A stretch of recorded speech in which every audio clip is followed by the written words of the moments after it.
నమస్కారం అండి. బాబీ ముమ్మిడి పిఠాపురం. రోజు రోజుకి సమాజంలో నేరాలు, దొంగతనాలు, చైన్ స్నాచింగ్ ఇటువంటివన్నీ కూడా పెరిగిపోతున్నాయండి. దానికి కారణం సరైన శిక్షలు ఉండటం లేదండి.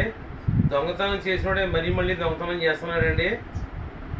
వాడికి రక్షణ కన్నా సేఫ్టీ ఎక్కువగా ఉంటుందండి. శిక్ష పడిన తర్వాత ఎవరో పిల్లలు పెళ్లి చేసుకుందామని లేకపోతే చదివించుకుందామని డబ్బులు తీసుకెళ్తుంటారండి. వాళ్ళ దొంగతనం చేస్తున్నారండి.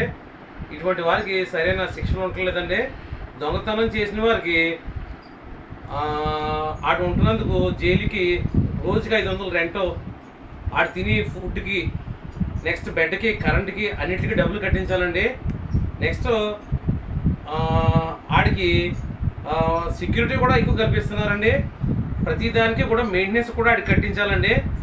రోజు రోజుకి వేసే శిక్షలు బట్టి అతనికి భయం రావాలండి.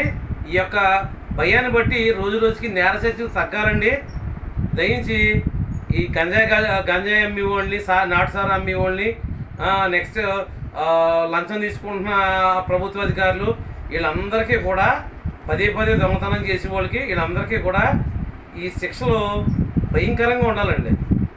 ఈసారి నుంచి ఫుడ్, బెడ్, మెయింటెనెన్స్, సెక్యూరిటీకి అన్ని కరెంట్ బిల్లు అన్నీ కట్టించాడు సార్.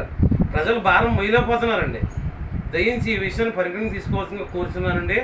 బాబీ ముమ్మిడి. జై హింద్.